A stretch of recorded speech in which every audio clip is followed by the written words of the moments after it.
Welcome to the Etsy Conversations podcast, featuring inspiring interviews with Etsy shop owners, hosted by Ijama Elazu. Hello and welcome to the Etsy Conversations podcast. I am your host, Ijama, and I thank you for joining me for another episode. This week, my guest is Stacey, and she runs GracefulDawn Designs. And our conversation is going to be kind of different, but you'll understand it as we go along. So before we jump into it, Stacey, welcome to the podcast and thank you for being my guest. Well, thank you for having me. I'm super excited. I am too. And I was very grateful that you responded on Instagram. In June, I put a post where I just simply said, be my guest on the podcast, because I just was at a point where I was like, okay, who do I talk to next? I don't know who to reach out to. Let me see if anybody wants to talk to me. And you were one of the people who said, yes, I want to talk to you. So thank you for responding to that. You're welcome. I think my exact reaction was, oh, pick me. Yes. I was very pleasantly surprised with the response to that, and so grateful for you and the other people who raised their hands, because that just makes my life easier to have people on who want to be here. So thank you again. Oh, you're very welcome. So before we get into our conversation, can you tell us just something about yourself? Sure. I'll give you the very, very short version. Okay. I was born in Canada. Then my parents became missionaries, so we moved to South America. I grew up in Quito, Ecuador, and I lived there until 2012 when I graduated high school. Then I moved back to Canada to work for a year before starting college. And then after college, after I worked for that year, my parents moved back to Canada when my younger sister graduated from high school down there. And then I went off to college. And after college, I kind of figured, well, I don't really like the field that I was studying. I went in for journalism, but I kind of discovered about halfway through my course that it wasn't exactly what I wanted to do with my life. And I figured, well, I make jewelry all the time just as a hobby. I never wear half of it, so I might as well start selling it. And that's kind of where it led. And your jewelry making started when you got a birthday present years before, right? That's right. When I was living in Ecuador, for my 10th birthday, I remember it very vividly. I received one of those handmade kits that had a book on how to tie knots and make friendship bracelets out of embroidery thread, just tying it into knots over and over and over again. And I got very good at that kind of thing. I gave one to every single one of my friends. I used them as bookmarks. I gave probably 2 or 3 to my parents, and I'm pretty sure they didn't exactly hold on to them for too long, because I would replace them within another week or so. I'd come up with another color scheme and be like, Mom, look at this, here you go. And I'm sure she's got a collection somewhere. But that's how it all started. Growing up in Ecuador, I didn't have access to really inexpensive supplies. So on my maybe 15th, 16th birthday, I don't exactly remember exactly when, but that's the year that my parents gave me a set of like 3-in-1 pliers. So it had a round nose tip, it had a flat part in the middle, and it had wire cutters in the very center, right above the hinge. And then they also gave me like this little beading palette and maybe about 50 glass beads, maybe 2 or 3 different colors. And I just went wild. I created a million different things and took some things apart, remade them. And since supplies were hard to come by in Ecuador, like I mentioned, I would often ask my mom, hey, do you have any earrings that you don't wear so I can take them apart and play with them and figure out how it works? And so over time, she was like, hey, I don't have this necklace, or I don't use this bracelet anymore. You can have them. So I just started taking that apart and remaking it. And I figured instead of throwing away jewelry and adding to the landfill, I might as well recycle it and make it into something new and fresh. Yeah, very nice. So I've always wondered when I see those kits, like the friendship bracelet kits or the jewelry making kits, if after someone uses them and, just has the initial fun of, making the friendship bracelets or jewelry and everything is used up, do most people go on to explore that craft or to expand? And you've just told me that you're one of those who, beyond the kit, you now turned it into something else. So that's good to know, because sometimes I see those and I want to get them for some people, and I think, is this just going to be a waste? Are they just going to do it and then that's the end? Or is this really going to open up a world of creativity? Well, my mom did try a couple times. Before she got me the beading kit, she was very much into knitting and sewing and that kind of thing before we went to Ecuador, before I was born. And so one Christmas year, she gave me a pair of knitting needles and some yarn.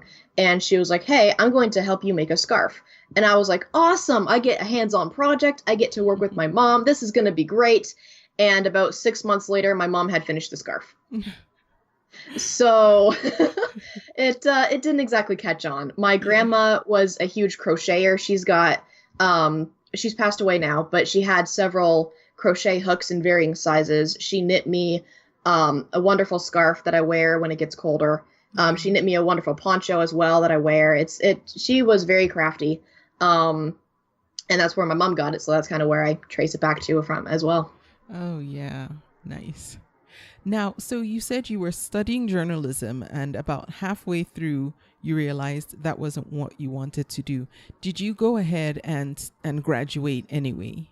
Yes. I have I'm not sure if it's called a degree or a diploma, because I grew up in an American schooling system, so I don't know the terms and phrases of Canadian. I'm a weird third culture kid. But I don't know the terms and phrases used for Canadian education. But I graduated. I'm pretty sure it's just a diploma in journalism. Okay. So I did graduate college. I did finish the whole program. I went through the whole rigmarole. So I do have that certification behind me. But once I graduated, I thought, no, it's too much hassle. I don't like the way that the news systems are working now. I don't like having worked for one. I don't like any of that. I know how the behind the scenes work, and I know how to apply that to a future job, so I might as well just pick something that I really like and go from there. Okay. So I guess other than when you're writing or creating descriptions for your products, journalism is not part of your current lifestyle, if you will. Not really. I will say I'm very good at looking up resources and looking up and figuring out how to research and exactly what keywords to look for when I'm trying to find something specific. Like if I'm trying to find, I don't know, a new set of beads or something to use for my jewelry, I know exactly what color I'm looking for. I know exactly how much I need. Like I'm very specific and I know how to get the results that I'm looking for exactly. Okay, cool. All right. So you figured that you were more of a creative person and you wanted to make and sell jewelry. So you ended up on Etsy. And yes. When did you launch your Etsy shop? Well, I had first heard about Etsy back in 2012 is when I first heard about it. My coworker at the time, she hand crocheted little Daleks from Doctor Who, and in all varying colors, and she had a TARDIS, I think, and she did some other crafty nerd stuff like that. And I happened to buy one of her Daleks because I am a huge Doctor Who fan. But then she was like, oh yeah, I actually sell these online. And I was like, oh really? Where do you sell them? Like Amazon? She's like, no, there's a website called Etsy. I'm like, oh, that's kind of cool. Then I went online that night and I kind of looked it up. I was like, oh, all right. And then 3 hours later, I discovered it was 3 a.m. and I decided, okay, this is actually pretty cool. But I didn't actually open my store until after I had graduated college. And that was in 2016. The summer of 2016 was the actual official graduation. But I opened my store on February 29th on Leap Day. So just to keep the date in my head and make sure that it's something original and different. Yeah. And did you immediately start selling, or you just opened up your shop and let it sit till you had the time to start filling it with inventory? I pretty much immediately started selling. Okay. At the time, let me think, 2016. At the time, I was working in a photography studio, so doing photos, people's photos, family photos, that kind of deal. So that kind of helped my practice with getting product photography down. That's kind of when I nailed it. My journalism course provided a really nice Canon DSLR camera, which I couldn't be able to afford on my own. So I'm very, very happy that I have that thing. That's where all my photos come from. It was like astounding. We walked into the journalism classroom one morning and there were all these cameras sitting around and I'm thinking, oh no, is there another fee I have to pay? Do I have to pay for all of this? And they're like, okay, pick your favorite and go for it. Pick and I'm your like, favorite? Yes. Well, they were all the same, but okay. The idea was that we got to pick our own camera. Wow. So, yeah, it was crazy. They came with a telephoto lens and everything. I could go on for that for years. But, so working in the photography, I was doing that full time. And so the jewelry was kind of like on a back burner a little bit, but I would always come home after work and immediately go and just create something like a pair of earrings or another bracelet, maybe a pair of earrings to match the bracelet I made the other night, that kind of thing. And I kept thinking, maybe I should open up a store. And eventually I just figured, well, I might as well, and opened up a store. And about a month later, I had my first sale. So it worked out pretty well. Yeah. Well, I'm glad you mentioned that it was a month later, because I always like people to maintain a reasonable expectation of how long it can possibly take to get that first sale. You don't always get it right up front. I got lucky with my first sale as well. My first sale was actually a friend of the family. It was one of my friends actually that bought it from me, but then my actual sale from a total stranger came about 3 months after I opened my store. So I count that one as my actual first official sale because it was to a complete stranger that I didn't know, as opposed to a family member or a friend supporting me in my endeavors. Yes, I know. I tend to feel like not until somebody I don't know or, who's a complete stranger responds or reacts to something I do will I consider it valid. Right. Yeah. It's a validation thing for sure. Yeah. For sure. Because then you're like, oh, okay, I've actually got something here. It's not just a family member supporting me and thinking I'm crazy while they're pushing the checkout button.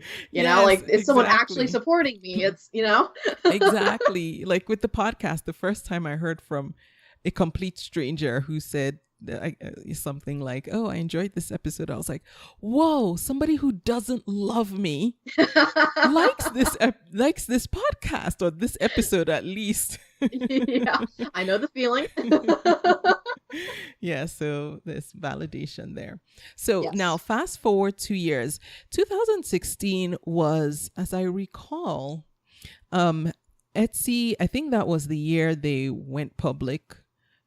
I'm not sure. I don't remember timelines very well, but generally over the last couple of years, there have been a lot of changes that have been going on with Etsy. And most recently was their announcement to one, increase the transaction fees on the platform, and then two, introduce paid subscription plans to the platform. And those changes, when they were announced, were a turning point for you in your business and your connection with Etsy. What happened? They announced, I got the email. Well, even before I read the announcement email, I'm part of a group in the Niagara region called the Niagara Etsy. Oh, hang on. Let me get the name actually right here. Let me double check on Facebook real quick. Okay. It's called Niagara Etsy Artisans. Niagara Etsy Artisan Team. They're both on Etsy as a team and on Facebook as a group, and I'm more active in the group. The group is more active than the Etsy part of it. The Facebook group. Yes, the Facebook group is more active. But someone I woke up that morning, and one of the members had posted something about saying, hey, did you guys see this? They're just changing the transaction fee this is like big news. They're applying it to the shipping fee as well. And I'm not a morning person, but I sat up in bed. I was so mad. I said, no, this is not happening. No way. I'm dreaming. What's going on?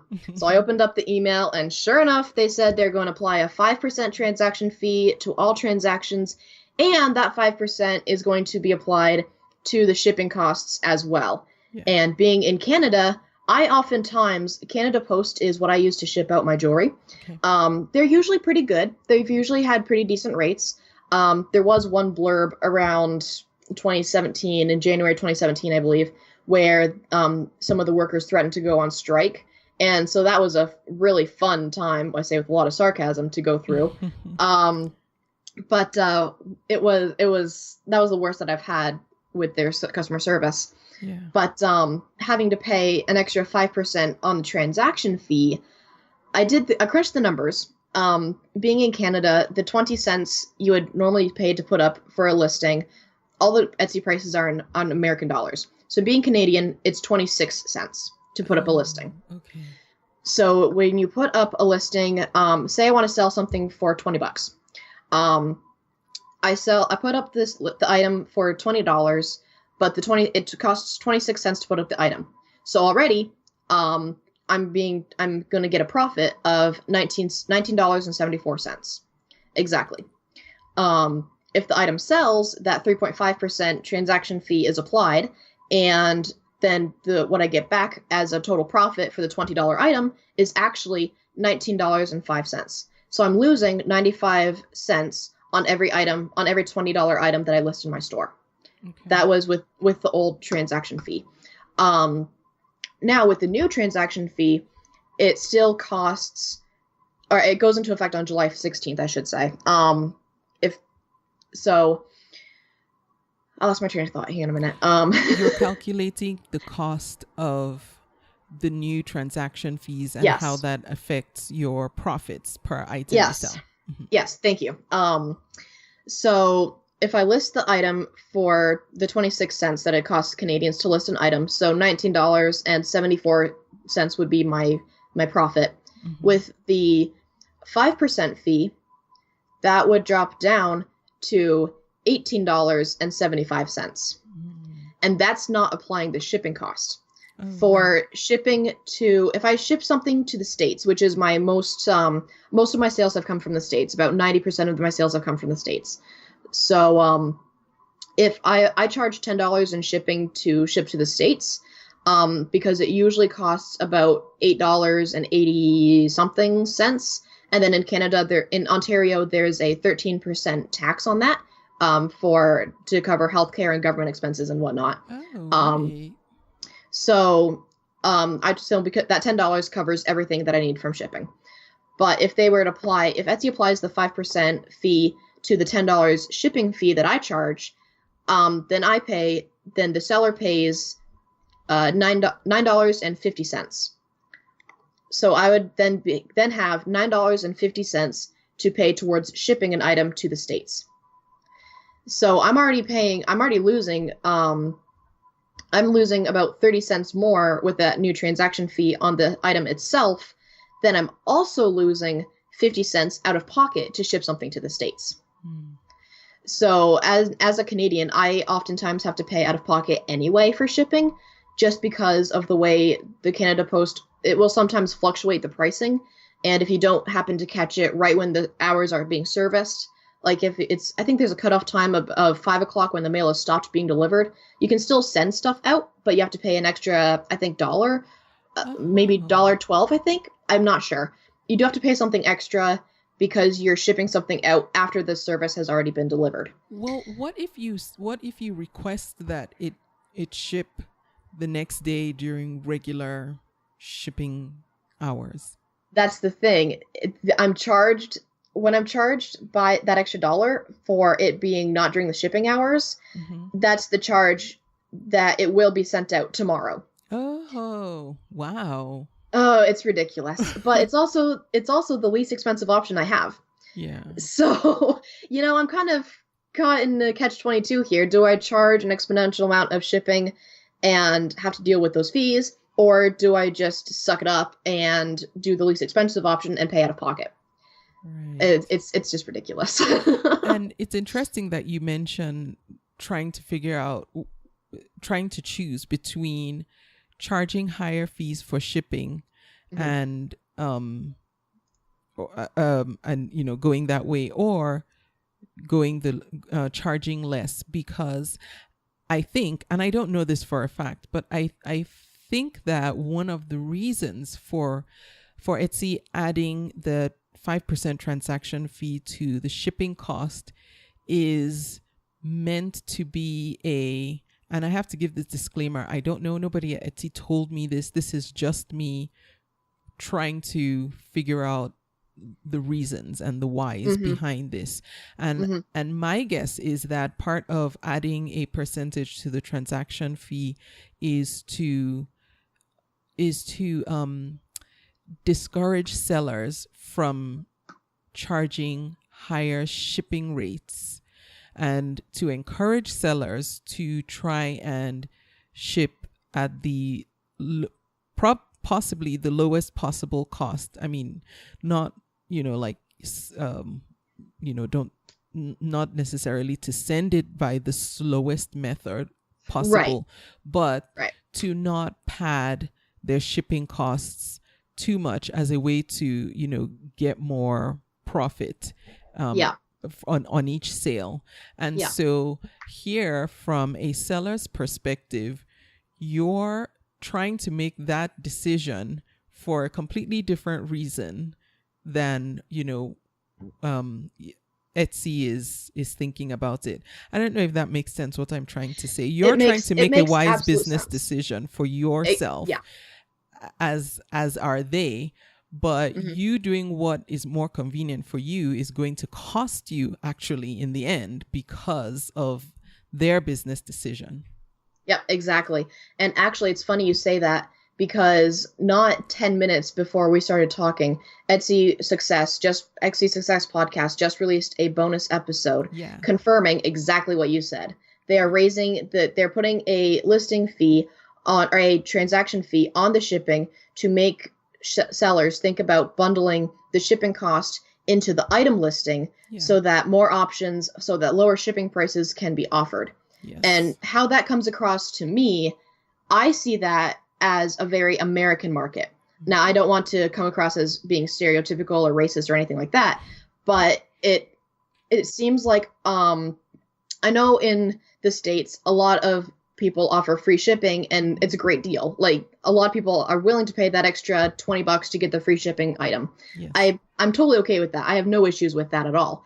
But as a seller, trying to bundle the shipping fee into the listing item price, it feels dishonest. I want to be very honest with how I present how much I sell a price for, what I think the item is worth, versus how much I actually have to pay for shipping.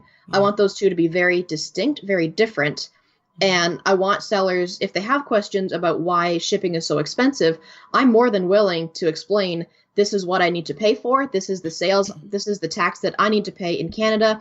This is how much it costs me to buy the packaging itself.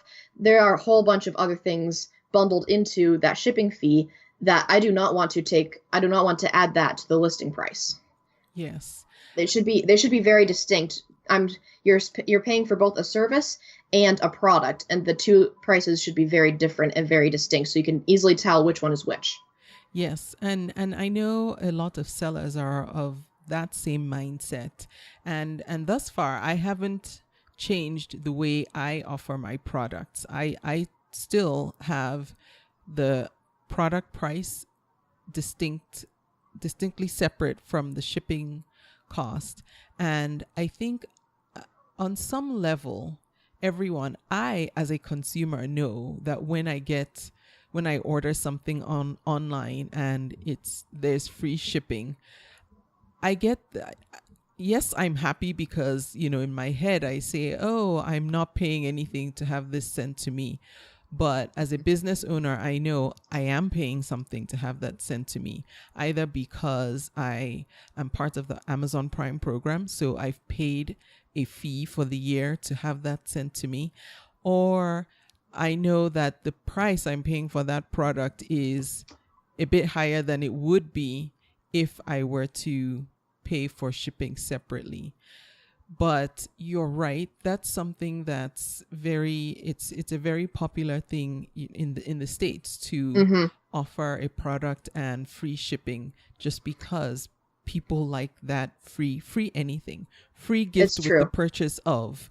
Exactly. Exactly. It just works. And one issue I have with it too, I said it's an American market for a reason, because the American market, how I see it from a Canadian, so from an outsider coming into the American market here, how I see it, people are very used to paying very low shipping costs or getting that extra item to get free shipping, which makes total sense. Here in Canada, I have to order something from Amazon. Let's say I have to order batteries. I order the batteries, even with an Amazon Prime membership, which I had for a little while. Even with an Amazon Prime membership, I was still paying charges to bring the batteries into Canada on top of the shipping fees. Really? So Canadians already pay an exponential amount of money for shipping. So this is why I'm really, really pissed off about the transaction fee being applied to Etsy listing on the shippings, because I'm already paying a whole bunch of money to ship something to me from someplace else. And I don't want to charge that. I don't want to have that same thing be charged. Like, I feel like I'm being charged twice from Etsy before I'm even charging a seller or a buyer for my item. It just feels like it's backhanded, and it just feels wrong. Okay. So obviously the experience of being a seller on Etsy and being outside of the US is very different than a US seller has. And I'm going to try and get a US seller on to talk about this from that angle, as well as an internal, not internal, but as a local seller. Yes. and I would love to talk to someone else who is outside of North America to see how they're handling it, because I know also in Australia, their shipping rates are very expensive. I need to talk with an Australian seller to figure out what this means for them as an Australian seller, and the same thing in Europe as well. So it's funny you mentioned that, because I actually have friends in Australia as well. And I do eventually plan to move to the States. When I do eventually plan to move to the States, marry my boyfriend, and move down there. So I have to kind of get a good handle on the American market now. So that's why it's also really infuriating for me that this fee is being applied now when I'm already planning to move to the States. Like, this is just ridiculous. Yeah, and it would have been interesting to see if all this would have led you to make the decisions you did right now, which is what we're going to talk about next. Is, as a result of all of this, you made a decision to actually leave Etsy altogether. Yes. And as of the time of this recording, your Etsy shop is no longer open, but you are still selling. You're selling on your own platform. So let's talk about that. Let's talk about the transition process. I know that you're probably not the only one who made that decision or who is going to make that decision. So I think this is a nice conversation to have, because it's a reality of what's going on Etsy right now. And I've always been an advocate of spreading yourself around and not limiting yourself to just the Etsy platform. But in the same breath, I've always said that, Etsy is a good jumping off point, because there's the traffic, there's all that there already. And what you do with the customers you get from there is then your responsibility to figure out a way to hold on to those people. So you have now left Etsy. You've set up shop on your own website First of Yes. all, what was the transition like? And for anyone who is listening, you can jump over and check out Stacey's website. It is GracefulDawnDesigns.squarespace.com. I will link to her website in the show notes for this episode. So, Stacey, what was the transition like for you? I'm just writing down what links to send you here. Okay. It was a bit rough at times.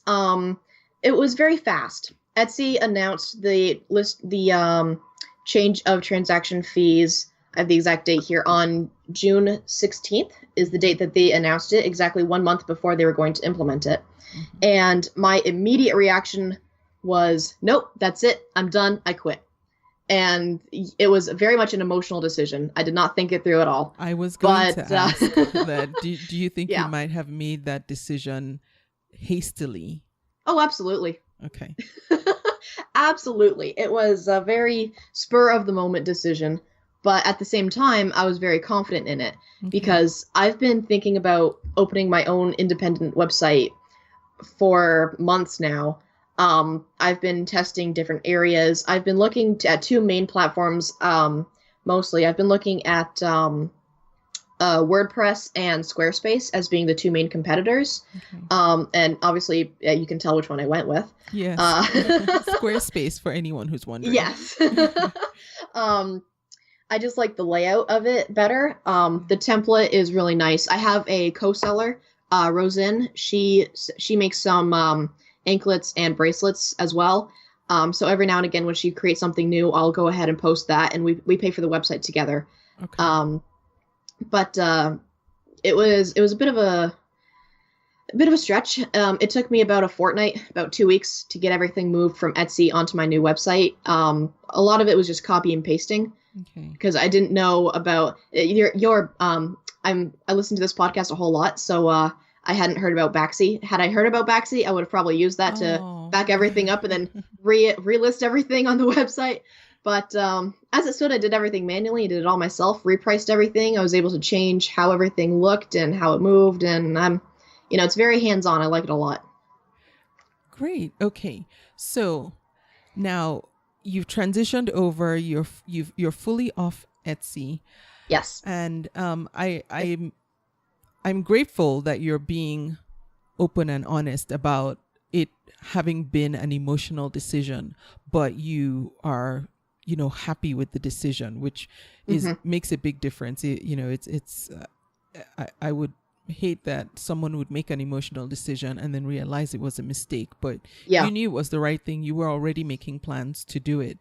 Yes. How big of a financial hit to your business is it going to be, or do you anticipate that it might be, having left Etsy and moving completely over to your own platform, if any at all?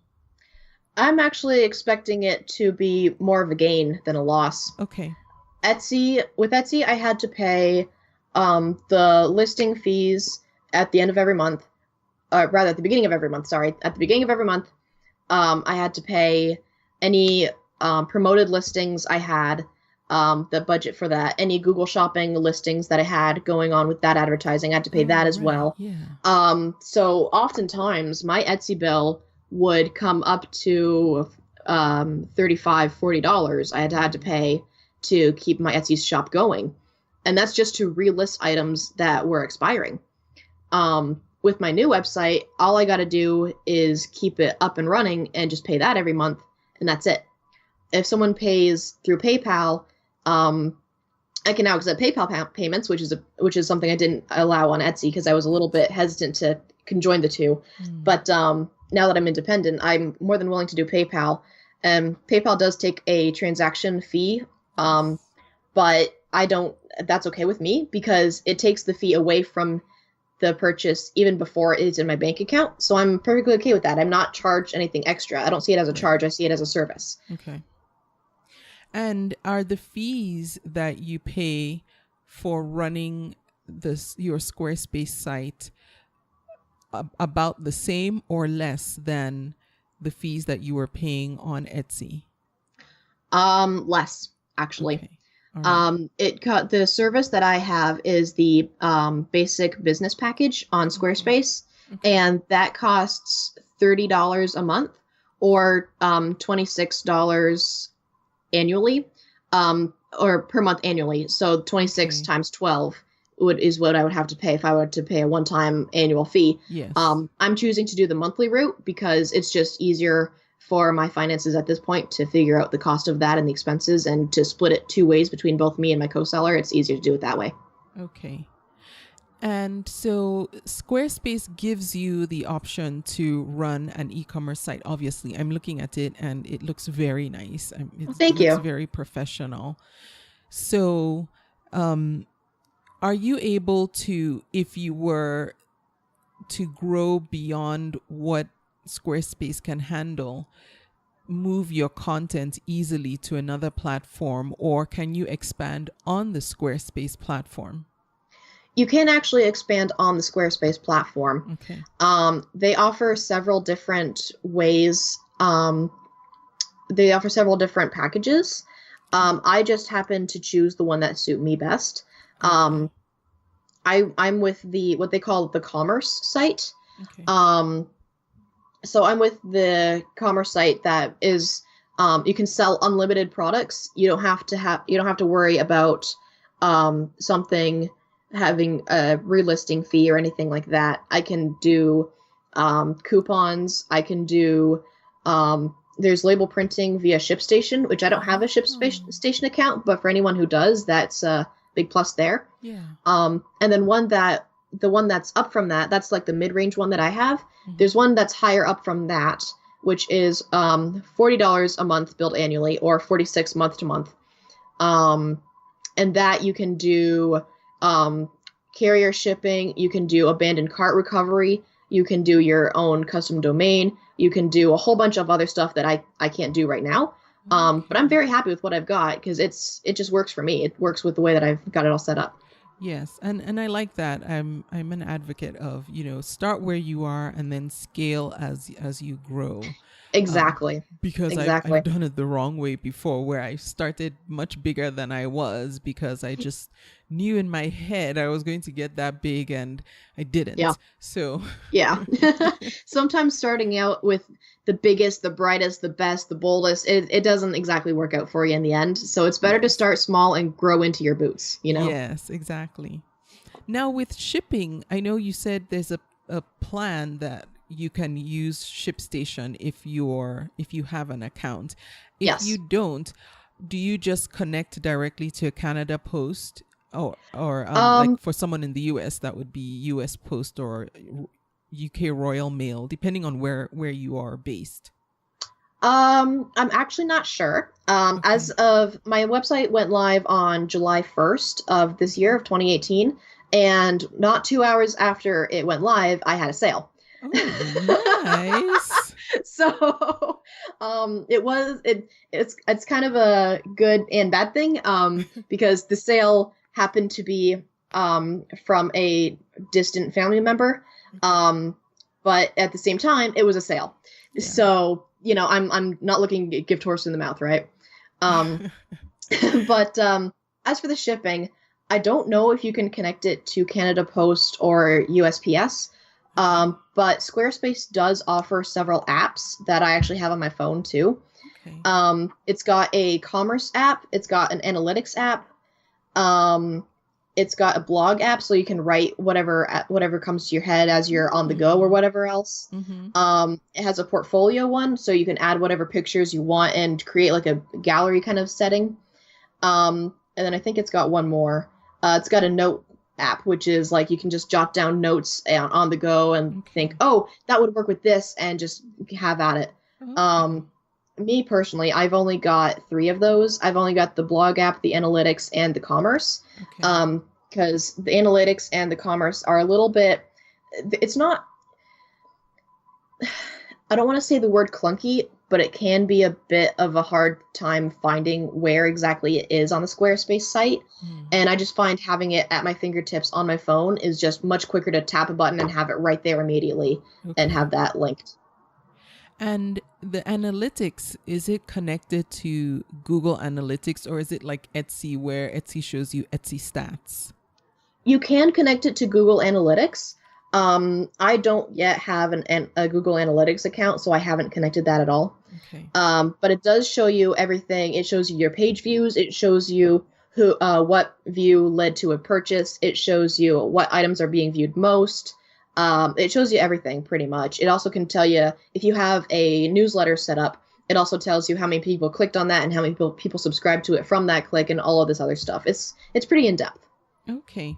And speaking of newsletters, one of the things I noticed was as I scroll down on your page, as I'm getting closer to the bottom of the page, a pop-up slide, I shouldn't say a pop-up, but a slide-in comes. Yes. And it gives me the option to sign up for a newsletter. Is that a feature that is native to Squarespace, or do you have to sign up with an email client and then integrate that into the site? It comes with Squarespace. Nice. I would actually, for anyone listening, I would actually recommend creating a MailChimp or a Google Drive account first so that you've got some place to store all of the information it gathers. I'd recommend MailChimp because that's the one that I use. Because then people sign up and it automatically pops into your MailChimp account and you can keep track of who signed up, when they signed up, and how many emails they've opened and all the analytics that are associated with that. Okay. But Squarespace itself, you can have that newsletter pop up. It is only available for the mid-range and advanced plans that I have. I've got the mid-range plan, and the advanced plan also includes that. The smaller plans don't include that. So if you want the newsletter, you do have to make sure that you get the plan that you want. Okay. And the newsletter pop-up that I actually have on the site, it's actually not powered by Squarespace. It's actually powered by my MailChimp. So it's very integrated, they hold each other's hands very well. Oh, nice. So it's something that could be as easy as clicking a button to link your MailChimp to your Squarespace. Exactly. So, okay. Exactly. And I happened to set it up when I was still on a trial. Squarespace offers you a 14-day free trial. You don't have to put your Visa card in. You don't have to put any credit card or payment information or anything like that. Okay. They just offer you 14 days to try it out, get the solid footing underneath you, figure out where stuff is and how it all works. And then after the 14 days are up, your website, it's still accessible by you, but if you don't pay for a plan, no one else can see it. So during those 14 days, it's basically, I call it a dark period, where you can work behind the scenes in secret before revealing it to the public kind of deal. Yeah.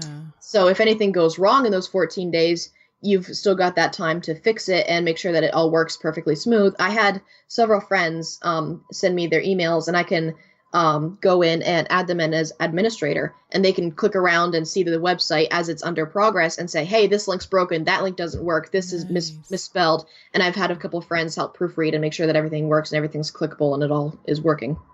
Very cool. Yeah. And so it also integrates or gives you the ability to easily integrate your social media accounts too, so that folks can easily connect with you socially as well, right? Yes. Okay. As it stands currently, I have my Facebook account connected. I've got a button where you can send me an email. I've got my Twitter connected, and I've also got my Instagram connected. So all of those are my store accounts. So people can contact me that way, or they can just click around and see where I am online too. Okay.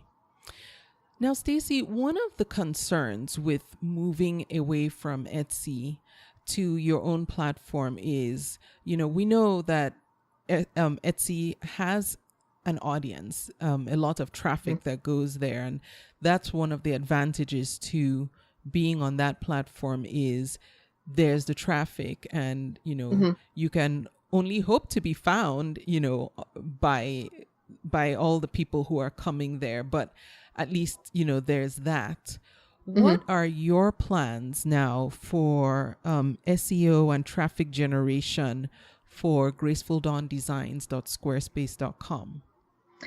Well, I have a pretty good Instagram following. So over the Okay. past few days, I've been teasing that I've got a new website under the works, and I've been adding to my story saying, "Are you excited? I'm excited," and that kind of Mm-hmm. thing. Mm-hmm. Just kind of trying to generate some buzz. Yes. I actually I got a little too eager, and I actually shared the website actually went live before I publicly announced it, just as like a trial so that personal friends could actually see it and make sure it all worked well, and it was actually working perfectly before I announced it to the public.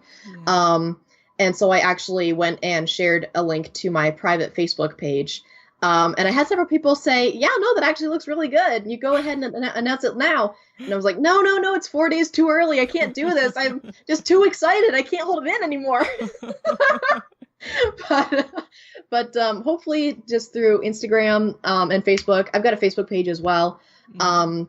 The link to that is probably in the description somewhere. Um, but yeah, I'm just all over the web, so I'm just Okay. trying to generate buzz for that. I do have a Okay. Pinterest account, but I don't use it. Yeah. It's just And kind of there. right. Yes. And I know that with all of us, social media, eventually we gravitate towards one or two that become our prime platforms, Yeah, and just really focus on those. yeah. Now, you mentioned earlier something about running ads through the Etsy platform, Google Ads and whatnot. Did you ever do the Etsy promoted listings or Google Shopping, the one that you create your campaigns, not the free ones Etsy does? Yes, I did actually. I ran a bit of a test. I for 1 year straight, I did both Google Shopping and promoted listings. Okay. And then for oh, I'm sorry, no, for 8 months I did both of them. And then the financial strain became a little bit too much for both. So I turned off promoted listings and just did Google Shopping. And I actually got 2 sales out of the Google Shopping. Oh. But then I was like, okay, that works pretty well. Let's see, excuse me, let's see how well um, the promoted listings works in accordance with that and see how that compares. So I turned off the Google Shopping, I turned on promoted listings, and I had about 6 sales from promoted listings. Oh, okay. So it does work. It is pretty good. I am a little bit sad to leave that part of it where Etsy does the Yeah. work for you and promotes your own stuff. Hmm. But I'm definitely scared to be out on my own. I'm not gonna lie. I'm not gonna say that Yeah. I'm totally 100% confident. I know it's gonna work. I don't know. I don't have all the answers, but Okay. I might as well try it and Try see it. what happens. And if nothing happens with it, I can just let it sit and be there in the background and have it be like a behind the scenes kind of deal for a little while. Okay. And that is kind of what I was leading up to was, whether or not, just based on what you learned, you might consider trying doing some promotional advertising. So Hmm. obviously you can't use Etsy promoted listings anymore, No. but you learned something about how to create your own Google campaigns. Yeah. And so that's a skill that you can transfer over. It can be kind of costly, but you get to set your own daily budgets. Would There you is also a way of in Squarespace you can optimize your share buttons, your Facebook page. There's Google AdWords credit which you can generate for that, and then oh, it'll go ahead and do um, like a subscription for um, what is it exactly? I haven't actually looked at this. Um, I think it gives you a subscription so that you can promote your listings on Google. So it is a little bit more integrated with that. okay. Um, but I haven't really played around with it a whole bunch. I'm just still Okay. trying to get my feet underneath me and try to figure out how this works. Okay. All I right. haven't played around with the marketing too much yet. Okay. So, Stacey, what would you say to that person who is listening and we're months down the road now from Etsy's announcement and, Mhm. the shock is a little bit over. what would you say to that person who is still kind of confused about what to do or still not sure? Would you recommend jumping ship altogether, or maybe do something more gradually, like, start to work on their e-commerce site while slowly transitioning on Etsy, or even maybe staying altogether and running two? I would recommend slowly transitioning. That was my original plan. I had originally planned to keep my Etsy store online as a safety blanket, as like a safety net, and then have all of the listings on my website just link back to Etsy, and have Etsy still be my main source of selling, so that the website was basically just a glorified click here to buy type of deal. Yeah. But since I made that decision, I didn't want to have anything to do with Etsy. Again, it's a very emotional issue for me, but very rash decision. But I'm glad to have made it. Yes. For someone who's thinking about doing the same, I would not do it emotionally. Don't do it emotionally. Don't do what I did. Learn from my mistakes, please. I would create a website and figure out how it works, what doesn't, play with it, kind of learn how it works. Definitely budget for it, because until you actually pay for the website on Squarespace, it will not be viewable from the public. So make sure that you have the budget to actually even just keep it up for a month just to see how it does and compare the two.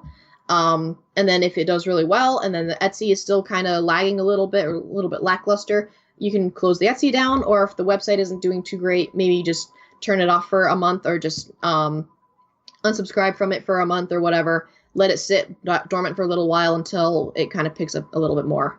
There's a whole bunch of different ways, but that's how I would do it. I would do it gradually. Okay. And if one were to choose to let the website lie dormant for a while, do you lose any content that you've already created? No. Okay. It just becomes hidden from public view. Okay. It's not searchable on Google. You can't find it through any other place. Any links that you give anybody will just lead back to a 404 not found page.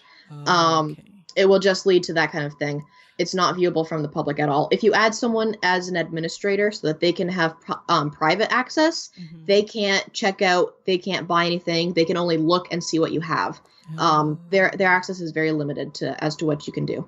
Okay, that's good to know, because the worst thing you want to happen is for you to discontinue or stop your shop, and then when you're ready to get back to it, have to start from scratch. So it's a consolation to know that it's all still there. All your content is still there until you're ready to pay again.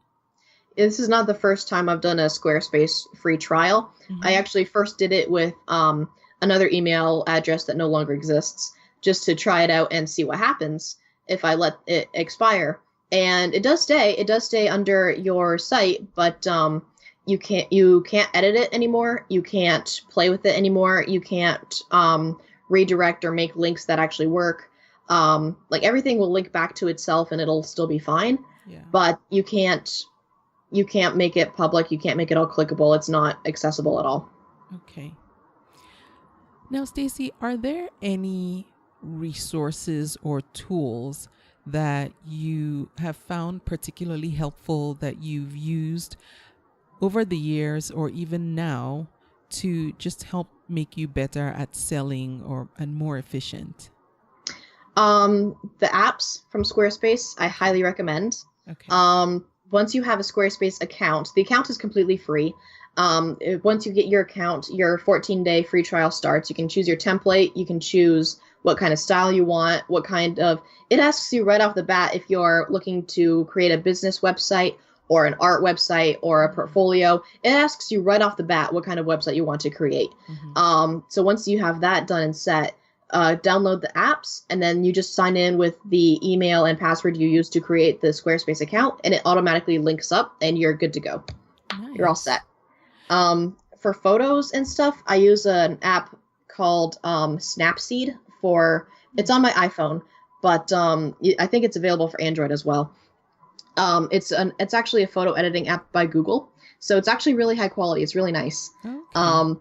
I don't use it. I don't do most of my photography on my phone, but for someone who does do it on their phone and runs their business from their phone, it's a great app to have. I use a lot for my Instagram posts, like creating a text post or creating something. If an item sells, I have a tendency, I'll take the photo of the item and write sold in big red letters across the picture, and then post that to Instagram so everyone can see, oh, that item is gone. Too bad I missed out on that. Nice.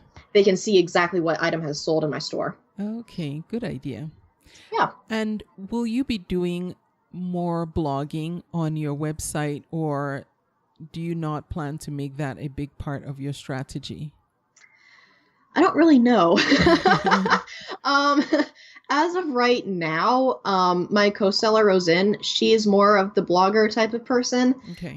So she might have more use of that than I do. That being said, though, I did write out the entire link as to why I left Etsy and my whole reasoning behind it. I did write all of that out in a long blog post that is available on the website as well. Okay. So we can go back and read, and the previous math I was talking about is all there too. Okay. Yes. So you can read about that. I might update it. It's kind of a back burner thing for me right now. Yeah. It's probably going to turn into more of like a behind the scenes lifestyle. Here's what's happening behind the store type of deal. Yeah. But as of right now, that's kind of what my newsletter does. So it's not really a huge priority for me. Okay.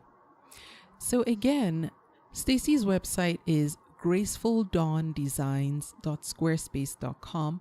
I will link to that so that you can go take a look at what she's doing, or just hop over there right now. Stacey, I would really like to follow up in a year or so and see how things are going. Would that be okay with you if we do that? Absolutely. Okay, great. Thanks. Now, if anyone wants to get in touch with you for more information or just to connect, what's the best way they can do that? Best way would be either through email or Facebook.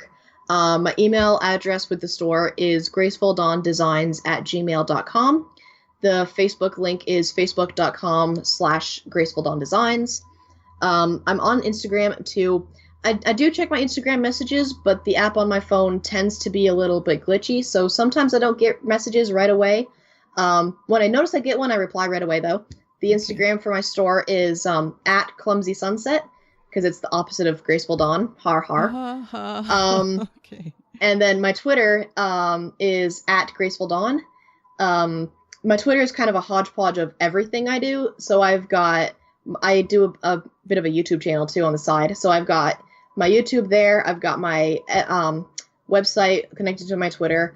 I've got one of my other businesses connected to my Twitter. So Twitter is just the hub for everything. But you'll find me there for sure. Right.